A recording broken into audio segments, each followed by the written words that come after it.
अब चाहिँ म चाहिँ रुम जानुभन्दा अगाडि 1 घन्टा छ मसँग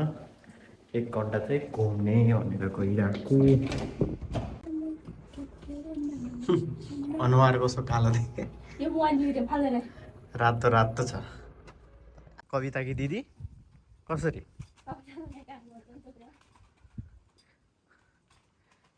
यो चाहिँ जापानको फोहोर फाल्ने तरिका हो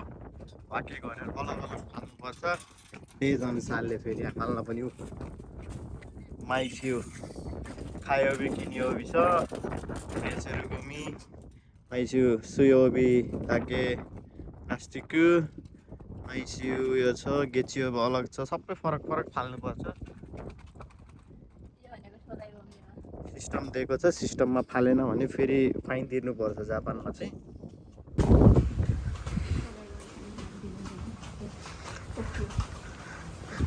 फर्स्टमा के गर्ने अरे सेइको मार्ट जाने होक्काइदोको युमेना सेइको मार्टको कोही कफी हट आइस कफी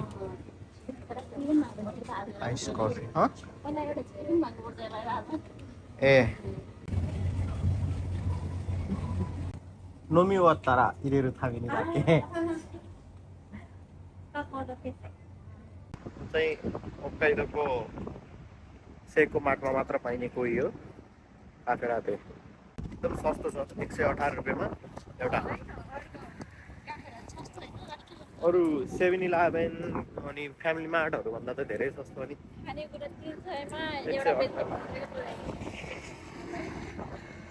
हामी पनि होक्काइदो आइसकेपछि अनि फ्यामिली मार्ट र 7-Eleven जानै छोडेको छु मैले त होक्काइदोमा वर्किङ गर्न आउनेहरूको लागि कस्तो छ होक्काइदो ठाउँ ठिकै छ अनि जुन ठाउँमा पनि हामीले के भने मिनिमम वेज नै हो मिनिमम वेजको अनुसारले अनि रेन्टको अनुसारले नट ब्याड तर अब रेन्ट सस्तो छ रेन्ट सस्तो छ होक्काइदोमा तर रुम पाउनु गाह्रो छ रुम पाउनु चाहिँ गाह्रो छ रुम चाहिँ सबै फेरि पाउँछ नि त्यो चाहिँ अहिलेको चाहिँ न्यू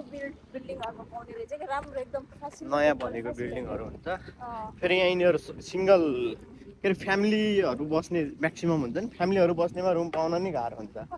त्यो पुरै होटलमा नेपाली म एक्लै हो त्यही भएर चाहिँ अहिले चाहिँ मलाई त्यसले छुट्टाएको जस्तो मलाई लाग्दैन मलाई सिकाउन खोजेछ सबैले सिकाउन खोजेछ अब गर्नु नगर्नु चाहिँ मेरो कुरा हो मेरो आफूमाथिको कुरा हो त्यो चाहिँ भिडियोमा त म अस्ति नै हाम्रो त्यो ठाउँमा नि एकजना ताइवानजीले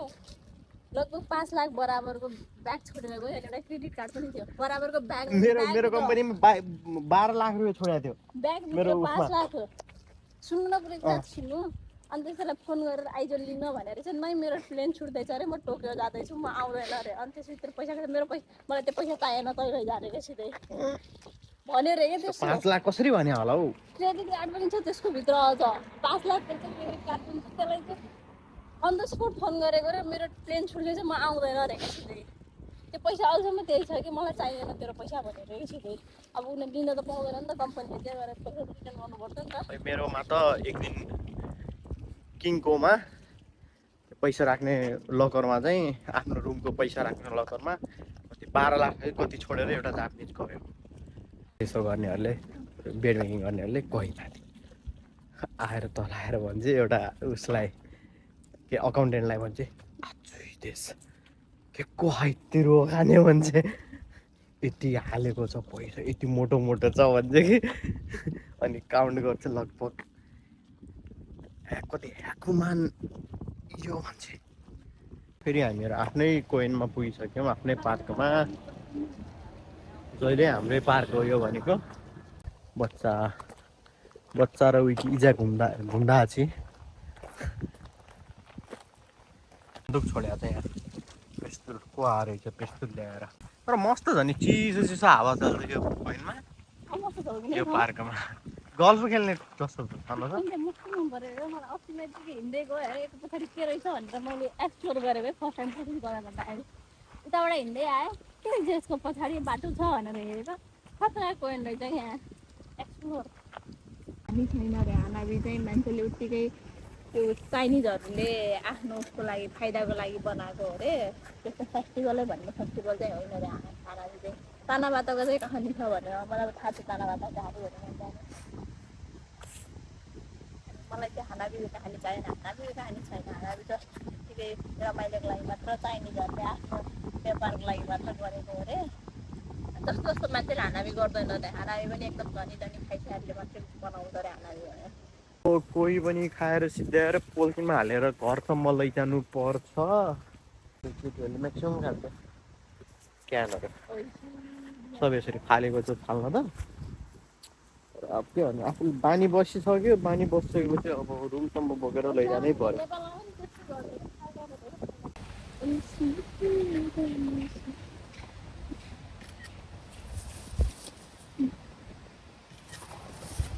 अब त्यो 17 प्रो म्याक्समा फोटो निको आउँदैन त मलाई के नखिच नि फोटो फोटो खिच्नु नि हुन्न धेरै अघिदेखि फोटो 10-15वटा खिच्छ क्या एक पनि ठिक आएन त्यस्तै हो अब जर्नी आजको नि सिद्धियो अब रुम जाने काम जाने है 4 बजीदेखि काम छ 2:30 बजी सक्यो 2:30 बजी 2 बज्यो अब 4 बजीदेखि काम जानुपर्ने छ ट्रेनले 1 घन्टा लगाउँछ रुम पुग्ने रुममा अलिकति दारी सारी काट्नु पर्यो फेरि